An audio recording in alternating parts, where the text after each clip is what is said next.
If you hit a punching bag with your left hand and the club moves, it means your grip's not right. If you make a right-handed swings into a punching bag and the club moves, your grip's not right. So the punching bag's really heavy, so you really feel it, and then it helps you translate that into your golf swing.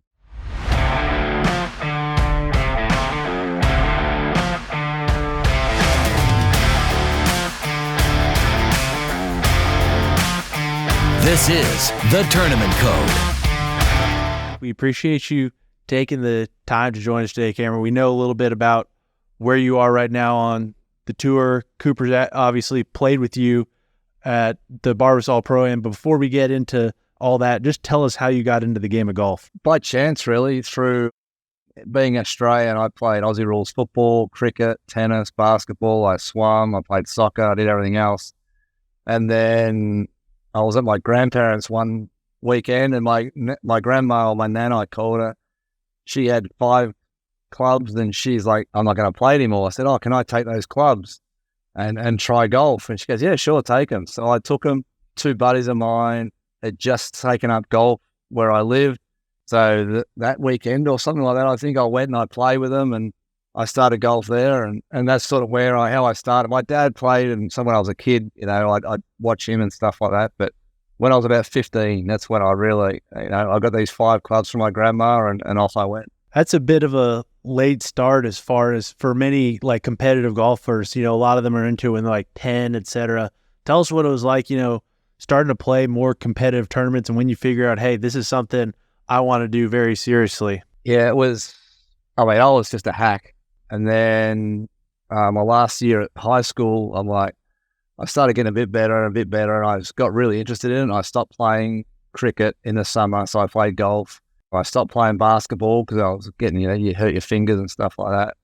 And then I still played Aussie rules football because I loved that. And then I decided almost when I was finishing school, this is what I want to do for a job. And I want to be a pro. I want to do this. So luckily for me, the best player in Australia as an amateur was a member of my golf club. I was in this podunk small town, 10,000 people, and it just so happens that the guy, one of the kids who was 18, he was a freak. He was the best player in Australia as an amateur.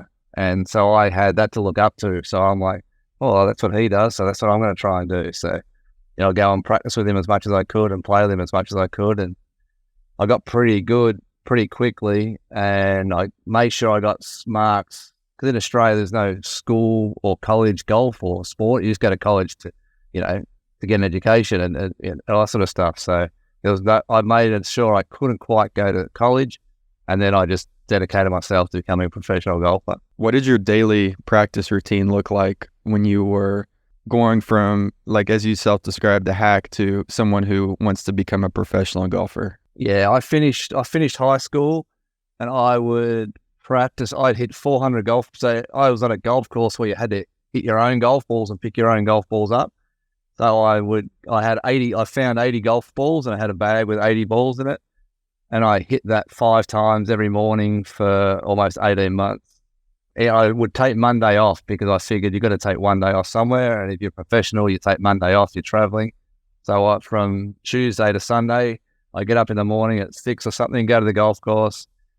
I'd put an umbrella out 80 yards, hit my sand iron to that. I'd pick it up, I'd take it to 120 yards, hit 80 balls to that, and then so on and so on. And I'd hit 400 golf balls a day. And then I'd have some lunch. I'd take my sandwich with me or something, and then I'd putt and chip for an hour or 2 and then play 9 holes or 18 holes if I could. And then I'd come back, and I did that for 18 months. So I went from a hack to really, really good, really, really quickly. With that practice routine, you said, you hit to targets, etc. Were there technical things that you were working on? Was there a coach that you were working with, or you were just figuring it out as you went along? Really, back then, it was I think someone gave me a book, Ben Hogan's 5 Fundamentals of Golf or something, and I tried to get the setup right, and that was pretty much it. I didn't know anything about the golf swing. There was no videos back then.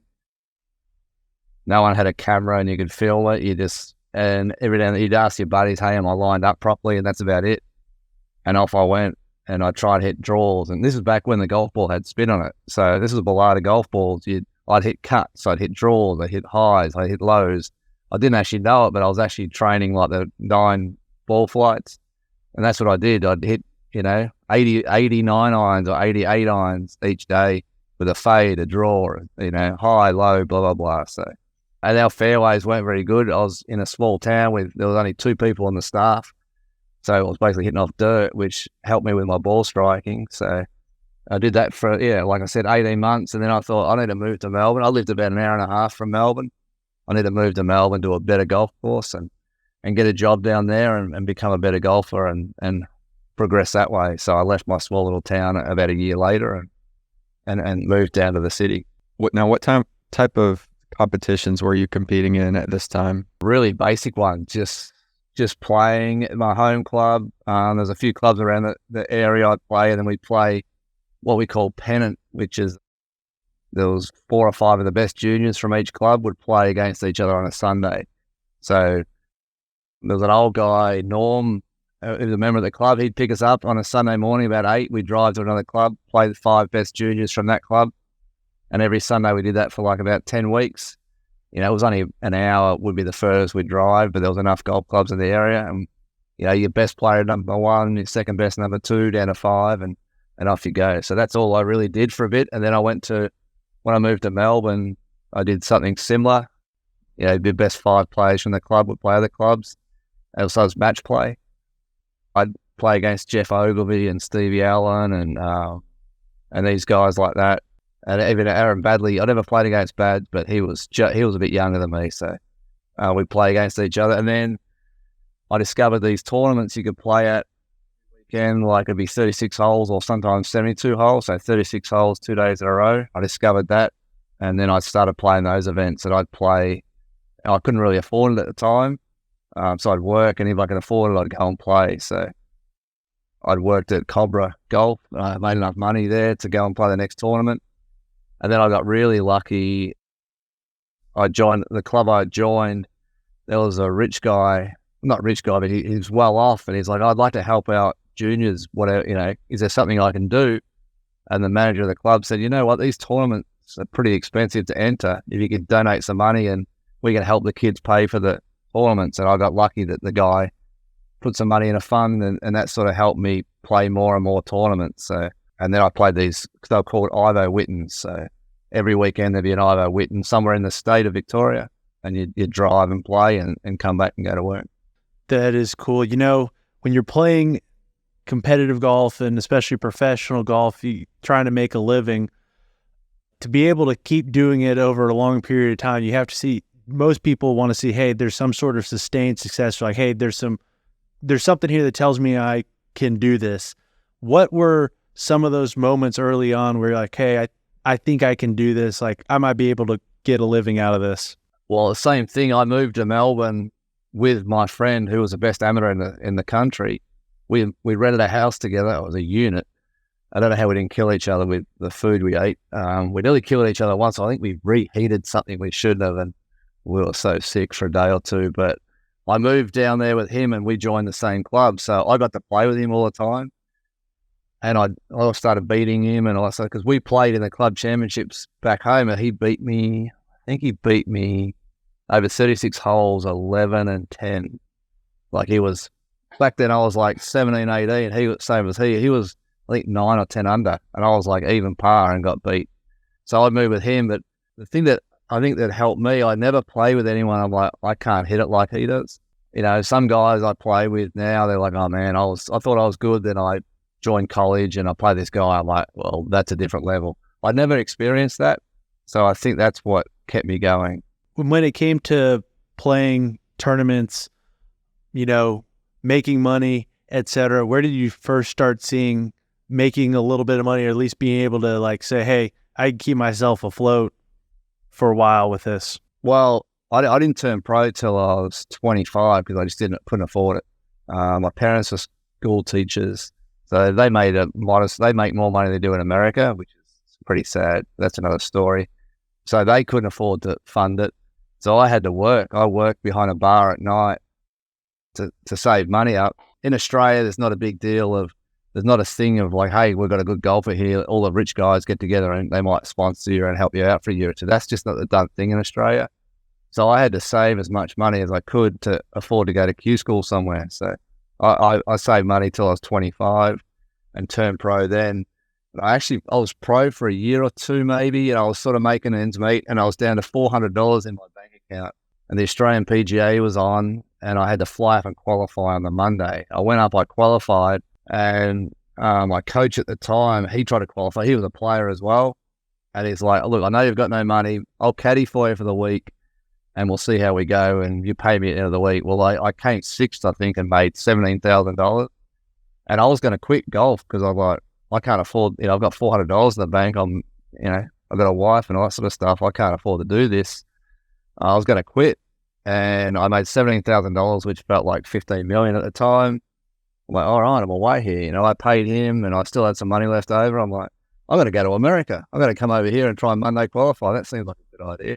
So I came over here with my 15 grand I think I might have had and tried to Monday qualify for Corn Ferry events or buy.com or web.com, whatever it was at the time. A buddy and I, we bought a car for like $6,000 and drove that around America for a year. And I tried to Monday qualify and that didn't go very good either, unfortunately. So I had to go home and like play the summer in Australia and earn some more money, and then I decided I'm going to earn enough money to go to Q school next year. So that's what I did. What's the mental battle like when you're playing in those qualifiers and, you know that if you get in and you cash, you're making way more money than you have in your entire bank account? Is that harder, or does it kind of free you up knowing that, you have nothing to lose? Yeah, the money thing's a really hard thing when you first turn pro. Like I turned pro with nothing, basically. But then, like a guy in Australia, I'm not sure if you've ever heard of a guy called Peter Senior. He invested in a business over there and it made crazy amounts of money. But he said to me, Cameron, you've got to play golf like you've got millions in the bank.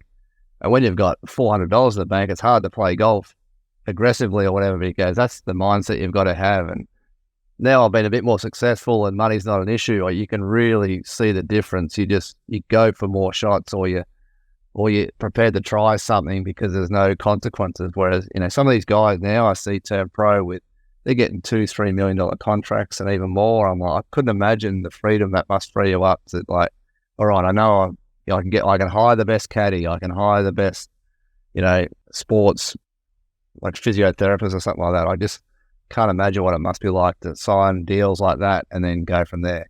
But yeah, the pressure is just something you just got to deal with. If you're going to be a professional athlete, pressure is something you just got to deal with. In what ways have you dealt with that pressure over your career?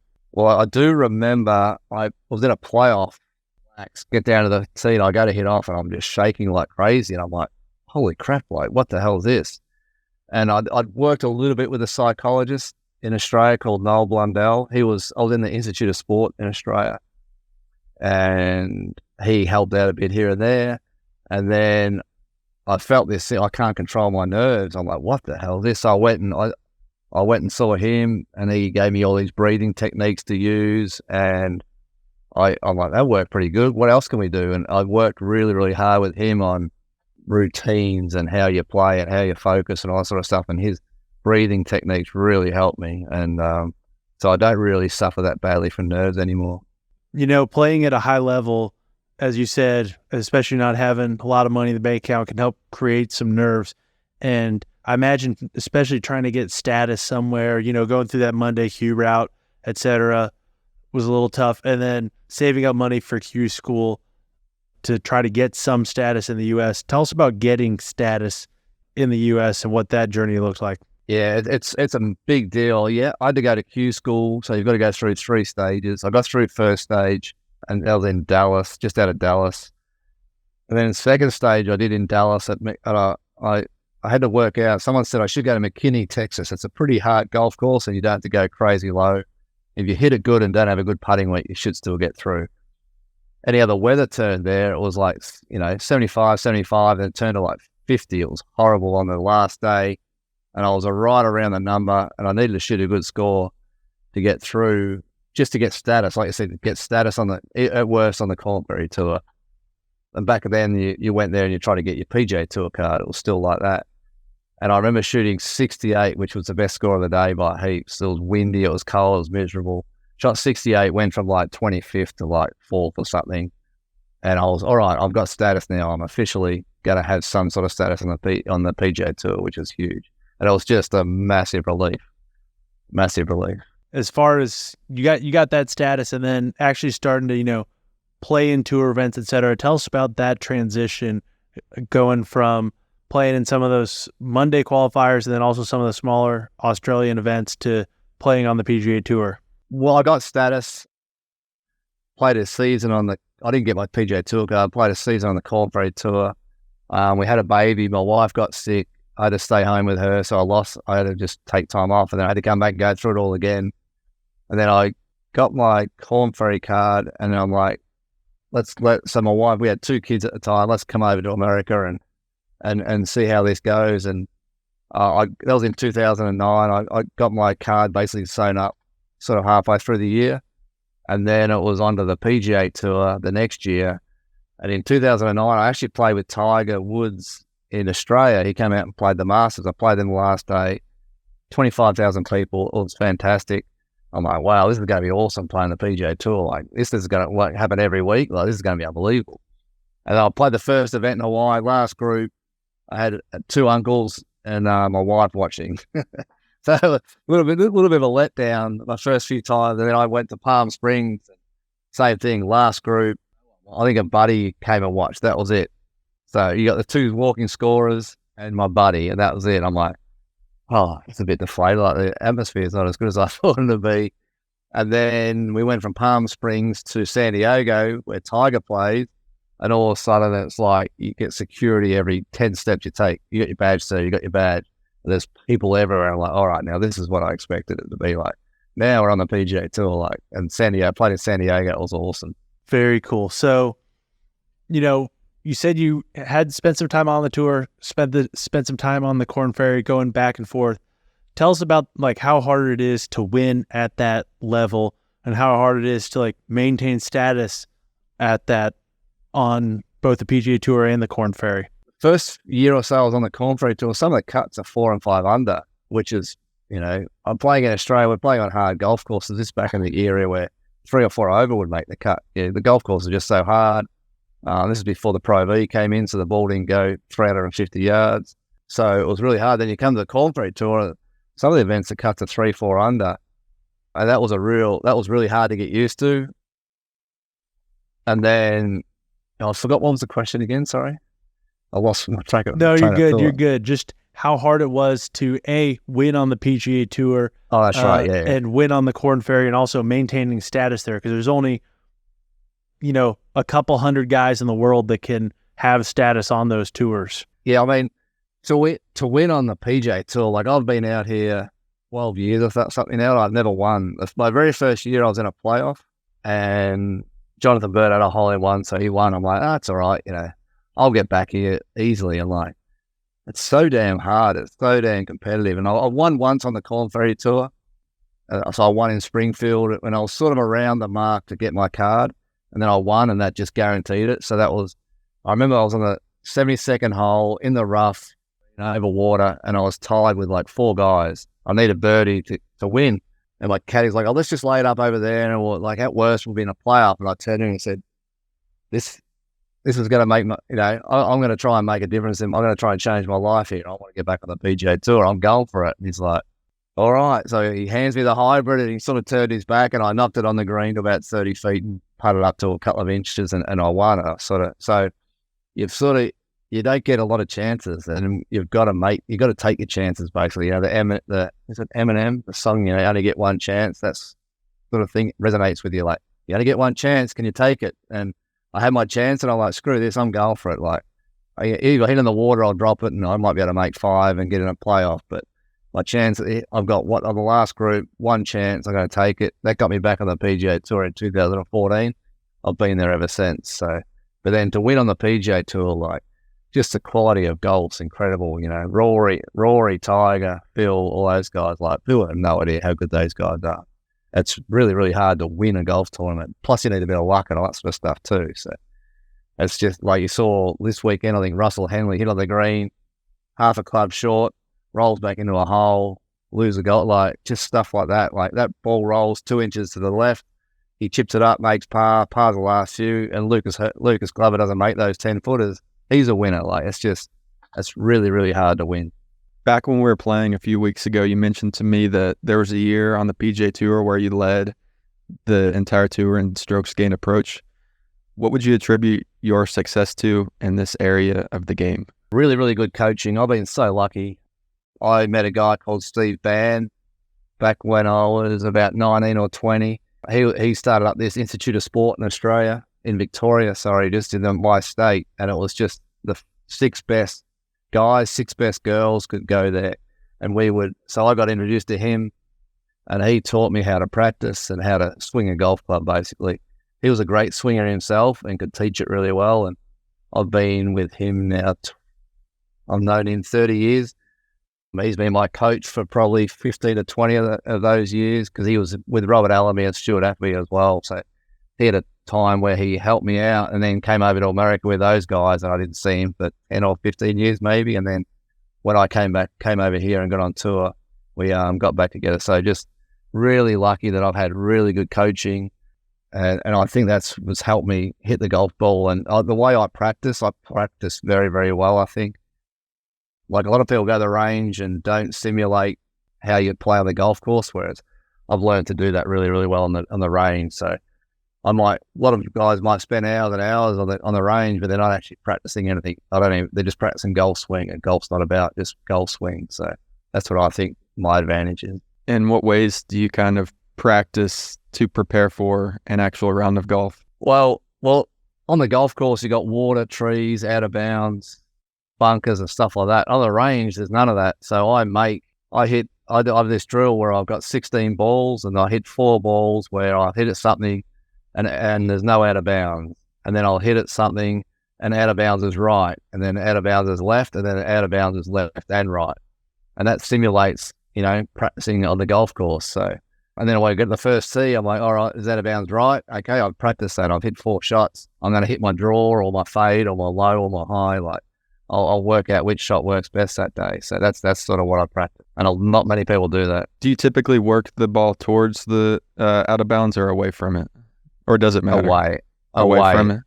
Yeah. And like, one of the principles I came up with this sports psychologist was, if I'm hitting a straight shot, or say I'm trying to fade a shot or draw a shot, it never goes out of bounds or into a hazard. So, because your brain will just automatically hit away from that. Your subconscious will hit away from it. So you never aim, unless it's crazy wind or something, I never actually aim for a bunker or a water hazard or something, because your brain will just automatically make you hit away from it. So when it comes to working with your coach, what does that relationship look like as far as what you guys focus on and have worked on over the past 15 plus years?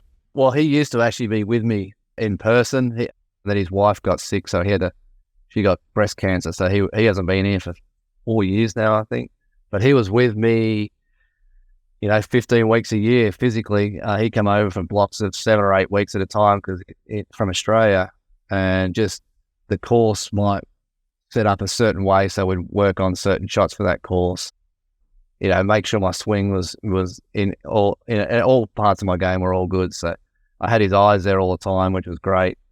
He also worked with KJ Choi and Stuart Appleby, so he couldn't spend all the time with me, but having him there, if something went wrong or something didn't feel right, you can always ask him questions and stuff like that, because it's just crazy. Every day you wake up, you might sleep funny, your body feels different. It's so hard to play good all the time and everything feeling good. So, but he had just some principles that we worked on, and so it was something, not just a feel, it was like something physically you could see. So that made it a lot easier too. Because a lot of people are like, oh, I just feel like I do this, but your feels change all the time. So it makes golf hard. Especially as you get better at implementing some change or something like that, the same feel's not going to feel as dramatic or feel like what it was. When it comes to feels on the golf course, tell us about the kind of A, if you have swing thoughts, or B, warming up before a round and getting ready for tournament. What kind of, whether you're looking at any feels or thoughts, and exactly what your process looks like. Yeah, for me, I really just focus on impact. I just have a mental picture of where I want to be at impact, and that's all I try and do. What all the other stuff I do, I have no idea where the club is and all that sort of stuff, but I'm just trying to imagine. I do a lot of impact bag stuff. Like I've got an impact bag or I've got a punching bag at home that doesn't move. If you hit an impact bag in the house, it'll go flying. But a lot of my stuff's just pure impact. That's all that really matters. So I do a lot of impact drills basically, and basically from like your 430, just part beyond your hip sort of thing through the ball. If you can get in those positions, that's really all I work on. I don't, it doesn't matter if you're outside, inside, but if you're just a couple of feet before the ball, you haven't got enough time to change it. So that's really all I work on is impact and just before impact. What are some of those positions that you like to see when you're at impact? I think at impact it's really just club face square, left shoulder, left hand, and the club face all in line basically at impact. And that's the main thing I'll look for. And your hips are just slightly open. So that's really, I do a lot of like just left-handed swings into a bag and then right-handed swings, and that helps you with your grip and stuff as well. So if you hit a punching bag with your left hand and the club moves, it means your grip's not right. If you make a right-handed swings into a punching bag and the club moves, your grip's not right. So the punching bag's really heavy, so you really feel it, and then it helps you translate that into your golf swing. Is that just because, like, if the club moves, it means it's not square? Correct. Okay, Yeah. Gotcha. Yeah, so a lot of people, if you're really open, the club will like slip in your hand and stuff like that. Or your grip's not right, your grip's too weak or too strong, the club will move, and you'll be able to find that out just by hitting into either a punching bag or an impact bag. Or in your hotel room, your bed. What does preparation for a tournament look like for you and your team? Well, now on a Monday, I've got a stats guy. He's in England. He works with a lot of the top players, and he'll send me an email on what typically wins, what's typically a top 10 and where the cut is. And he'll give me a breakdown on how many shots I'll have from certain distances and the key stats that the winners have all had. And I'll work on those things for the week. So some week, pretty much every week, the best putter wins. So there's certain stats that some weeks, like making putts inside 5 feet's huge. So I'll do a lot of 5 foot in putting. Others, it's just pure footage hold. So do a lot of 10 to 15 foot and 20 foot putting that week. So you got to work, basically whoever holds the most putts from there wins. So I've got some drills I do there. So, basically he'll send me, or some weeks, hey, Cam, this is a massive wedge. You got a lot of clubs from 90 yards to 150. So I'll just work on those clubs and all that sort of stuff. So it varies from week to week. And then other weeks normally it's the longest guy. So unfortunately now I'm 49, I just can't hit it as far. So some weeks he just says me, like, if you finish top 30 here, that's an awesome week because it's a massive distance bias. Just hit it as far as you can. And those weeks aren't great for me. But then some weeks it's like last week was a massive emphasis on hitting the ball in the fairway because the rough was so penal. So, I don't know, I haven't seen what Lucas did last week, but from what I saw on the TV, he didn't miss many fairways. So last week was actually a good week for me because it was all about hitting fairways, and then it became a putting competition. So would you say with those weeks where it's more about making the short putts inside 5 feet, are those the easier setups, and then the harder setups would be the ones where it's more about footage hold? Or I just kind of wanted to understand that a little bit more. I think a lot of the times the short stuff, it's like on the Poa greens. A lot of people miss, like you play San Diego, Pebble Beach and that, and it's a lot of short putts missed. And it's pretty much just because of the Poa and there's so many people playing, the greens get chopped up. So those weeks it seems to be the guy that can make all his putts inside 5 foot normally does pretty good. So then the footage hold is normally when it's soft, and it's just it doesn't really matter how you hit it because the greens are soft and the ball's not going to go far. So then, all the greens if the greens are pure, sometimes it'll be all right, whoever holds the most putts this week is going to win. Since you've been playing on tour for so long, going back to the same courses for the most part, have you noticed have you had any surprises working with the stats guy saying like, oh, I thought this about this course, but now since he sends me this information, I think differently? There's definitely a few holes. I remember when the first week I worked with him was Pebble Beach, and the second hole at Pebble Beach, short par 5, no one could get the ball up. Like, he sent me all these stats. You can't miss the green in the left bunker. And I'm like, okay. So I threw a few balls in the left bunker. I'm like, holy crap, this is a downslope. the bunker's on a downslope. It's a really badly designed bunker to a downslope, and you just can't. The ball won't. You can barely keep the ball in the green. I'm like, huh. And then I look, and that the week I hit it either in the right bunker or just short of the green and chipped up all week. I didn't even try and get it to the pin. I just made sure I didn't hit it left, and I think I eagled it one day and birdied every other day. So I'm like, I gained some shots on the field that week. So I definitely remember that hole. And the 9th hole at Pebble was like a really hard hole, just hit in the middle of the green or something and keep the ball under the hole sort of thing. And I did. I played the hole 1 under for the week. So just little stuff like that was quite surprising. I'm like, man, he's right. Like, you can't get the ball up and down. And then I actually had a look that week. I think maybe 1 or 2 guys got up and down from that left bunker on the second hole at Pebble, and 2 of them chipped it in. Like, they didn't actually hit it close or anything. They chipped the next shot in, sort of thing. So, there's a few holes here and there that it really does make a difference. What does it look like preparing for the course, going out there for practice rounds and warming up wise? Well, that's the other thing he'll do. He'll send me a list of short game holes. Like, a lot of guys miss this, like, green. So practice your chipping here. This hole's a wedge. You're not going to miss the green. Don't even bother chipping. Like, I play practice rounds with some guys, and they'll chip from everywhere on some holes. I'm like, what are you doing chipping from there? Like, it's a 3-wood wedge. Like, if you hit it there, like, there's something wrong with your game. Like, why are you wasting your time practicing that shot? You're just not going to have it. So he'll send me, normally some weeks it's 9 greens. Like, we might play a course where it's really hard to hit the green. You got to practice your chipping here, and the bunkers and all that sort of stuff. And other courses, it might be 5 holes where I practice my chipping, where they might be big greens or something. You're not going to miss them, so don't worry about chipping and stuff like that. So I get a thingo, and I get a stat of the 6 easiest, 6 hardest, and 6 medium holes. So, and it tends to be the 6 hardest holes are the ones where you do your chipping. Is there any sort of preparation that you work on with your caddy? Do you give him like these stats and have him keep these in mind? What does that relationship look like? Yeah, absolutely. My caddy gets the same email I do. So he'll get it Monday, and we'll get to the course and say, all right, we're working on this. It might be a week where we've got a lot of shots from 90 to 150 yards. We'll get our TrackMan out and just do a lot of random numbers, and that kind of stuff. And like I did a thing with Scott Fawcett with the decade stuff, and we'll map the course out. What do you reckon about this? So that's a 3, 2, or 1. Whether you can or can't get it up and down and stuff like that. So we do that as well. Some weeks the greens are soft, so you don't worry about it so much.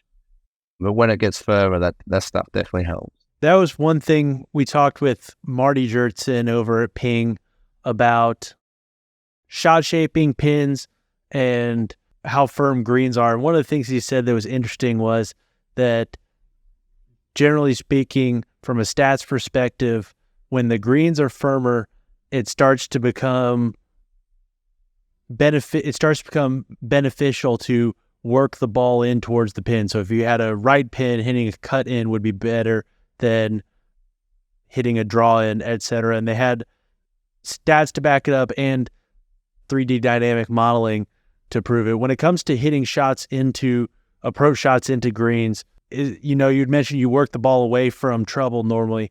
Do you work the ball towards the pin, or do you play a stock shot into greens generally? What does that look like? Yeah, well, now the ball doesn't spin, so I really struggle to move the ball, and especially like I basically play a draw, but sometimes the pin's only 5 or 6 over a bunker or something, and you can't stop it, so you need it. But to hit a draw now or a big draw just doesn't stop. Like, the ball won't stop on the green because there's no spin on it.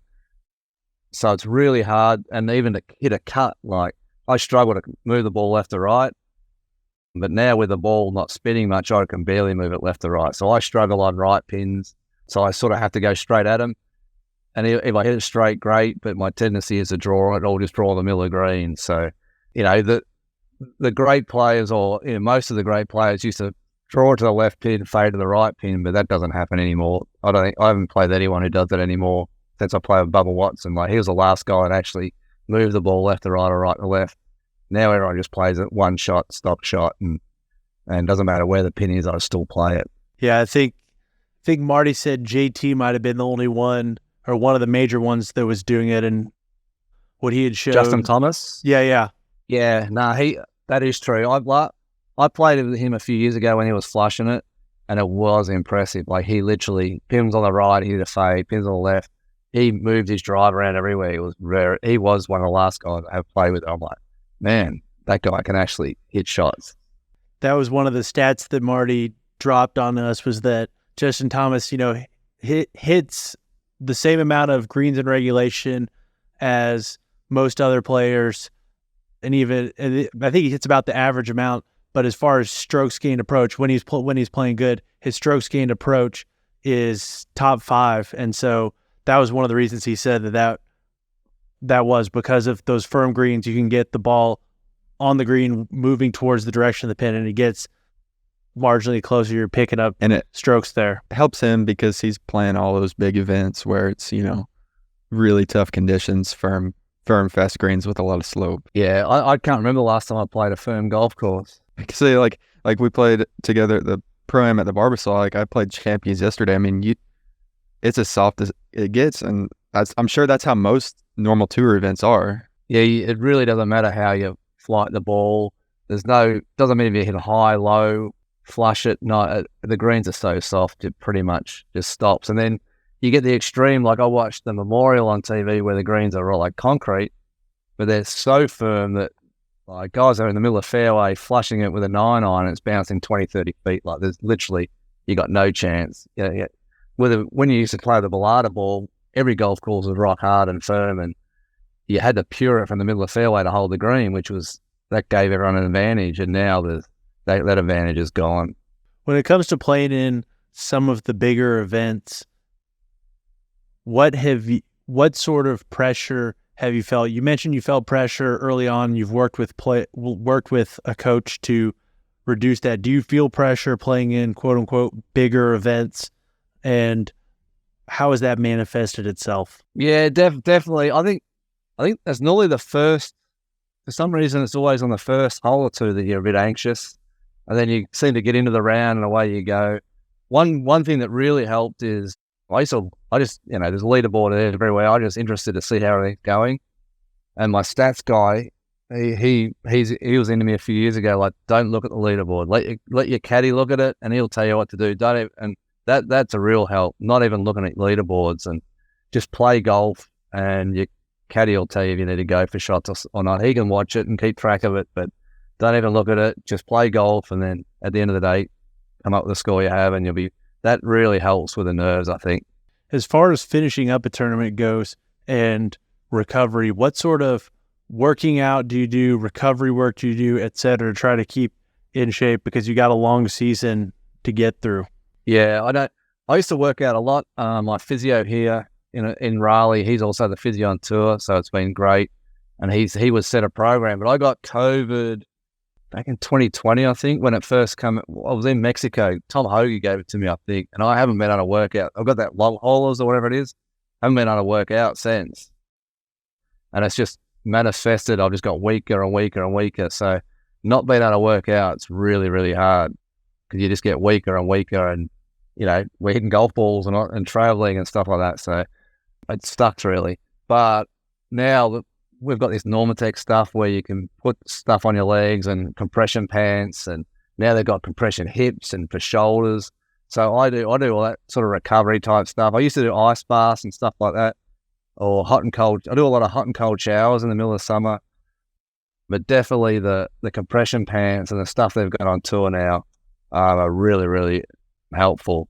So yeah, there's definitely, guys now, the top guys are traveling with guys or like work on their bodies every single day. It makes a huge difference. I know one of your good friends, Greg Chalmers, has gotten really into speed training, and he works out a lot. He's getting ready for the Champions Tour. Are you kind of in the same boat as far as speed training goes, getting ready for the Champions Tour? But how are you approaching those things? Yeah, same thing. I can't do it. Since I got that COVID, I haven't got the energy. So I became friends with Kyle Berkshire, who's a world long drive guy. The guy that trains him lives an hour from where I am, and I became friends with him, and he helped me for a couple of years with my driver, and he helped me increase my speed. I almost got up to 180 miles an hour ball speed, and it was really, really beneficial. And then when I got COVID, I went down to like 160 miles an hour. So I had to change my setup in my driver and everything. And I'm feeling a little bit better.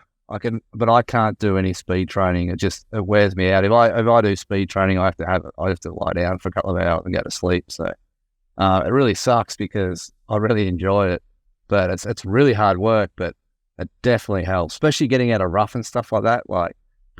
I can't get out of the rough anymore when we play San Diego. I used to be able to hit 6 and 7 irons out of there from 180 yards. Now I just got to hack them out. So that's where I think the speed training really helps. But it's been amazing watching Greg. I used to hit it 15, 20 yards past him comfortably.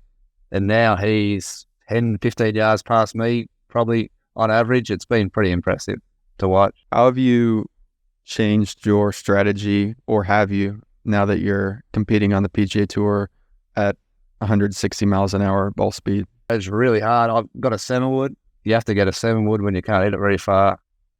So from 230 yards, I can hit a 7-wood and it comes in nice and soft. And you've got to change your golf ball. I've got to go to a bit more spinnier ball so I can hold the greens and stuff like that. But it's really hard now. Like, these guys hit it so far now, and everyone's doing some kind of speed training because the stats all say hit it as far as you can. Doesn't matter if you're in the rough or in the fairway. It doesn't matter.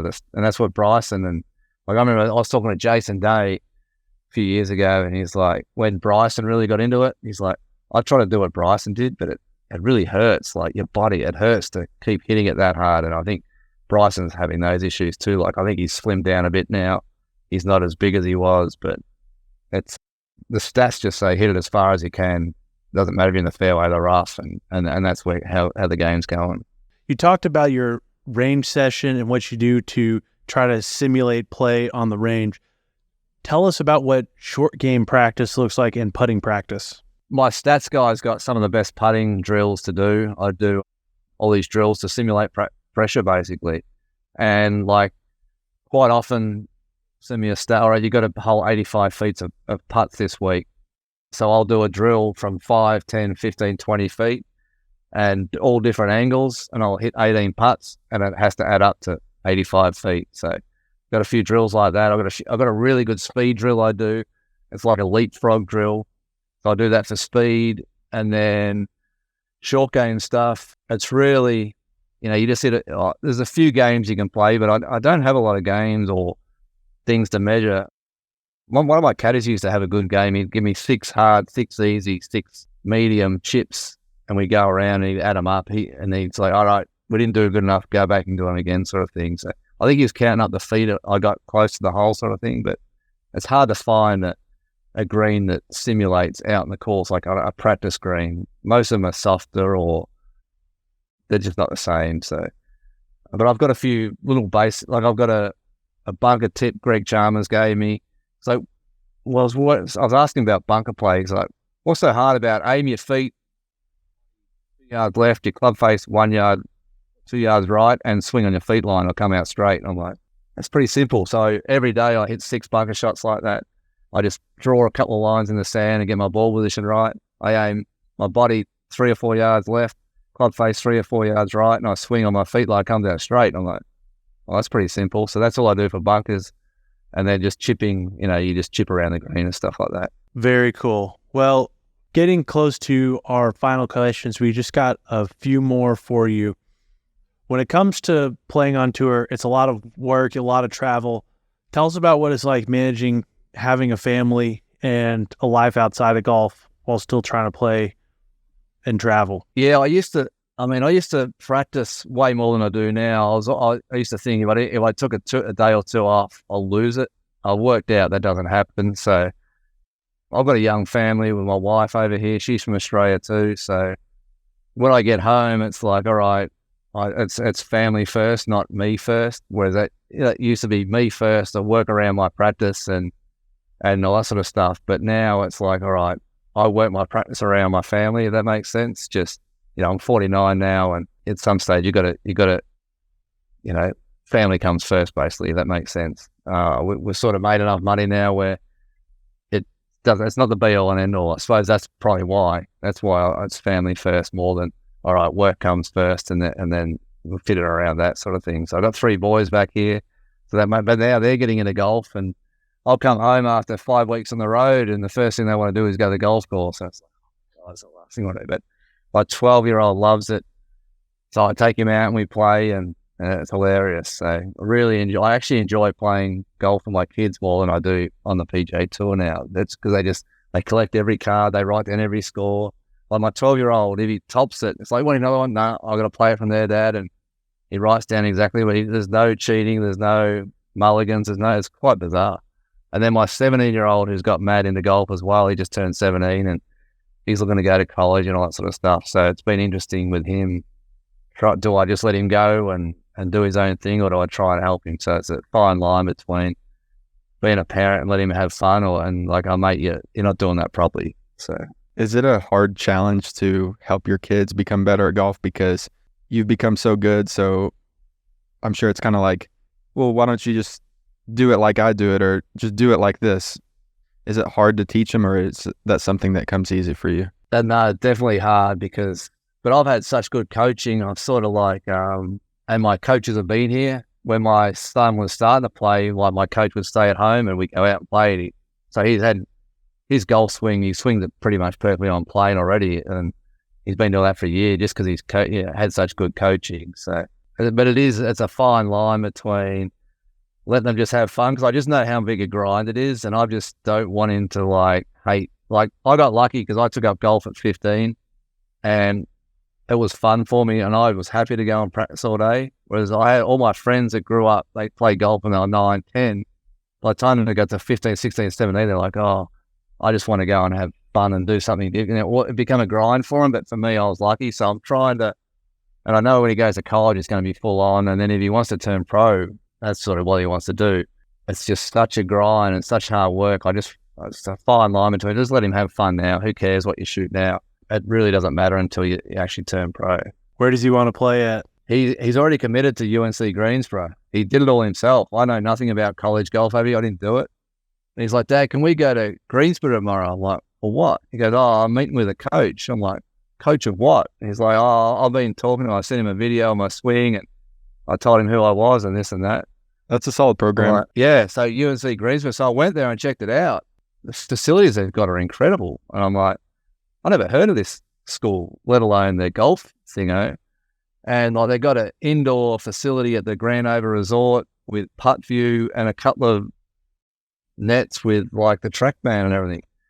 So if the weather's bad, you've got that. And then they've got at the end of the range, they've got their own thing with their own ball that are indoor, and they can hit out of a thing and their own range. And they got access to 6 golf courses. I'm like, holy crap, like, if this is what these guys have got, what are these the big schools got? I said, if you want to be a golfer, you've got everything you need here. So, and he's an hour and a half from home, and if he wants to pop home or something like that. So he's already committed there. So he's going to go there, not this year, but the year after, because he's still at high school. That is awesome. Well, we're hoping the best for him. And the last question we ask every guest actually is about junior golfers. And for you, if you could go back to yourself as a junior golfer and just tell yourself one thing, what would that one thing be? Work on your routine. The best players have the best routines. They don't get out of routine. And just get a stock shot. Have a stock shot, because you basically just hit one shot 90% of the time. So, and trust that shot. Like, Dustin Johnson, you watch him, he gets to the last hole and he hits that fade and it comes back for him. Cam Smith hits his draw and stuff like that. It's just so important that when you're nervous as hell, basically, and there's people everywhere, you've got to trust a shot that the ball's going to come back. So develop a stock shot and go with that. Well, perfect. We appreciate you taking the time to join us. Where can people find you on social media, reach out to you, et cetera, if they got more questions? I'm on Twitter. My handle is, I think it's just Cameron Percy 1 or something maybe. And then I'm on Instagram. So I think the same thing, Cam Percy 1 maybe there. And that's about all I use. Perfect. Be sure to give Cam a follow. And then if you're listening to this on Apple Podcasts or Spotify, please subscribe and leave us a rating. If you're listening on YouTube, please like and subscribe. This helps more people hear about us and learn about tournament golf. And if you're trying to find us on social media, you can find us on Instagram at The Tournament Code and on Twitter /X Tournament Code. As always, we appreciate you taking the time to join us and look forward to diving in deeper to what it takes to play elite tournament golf.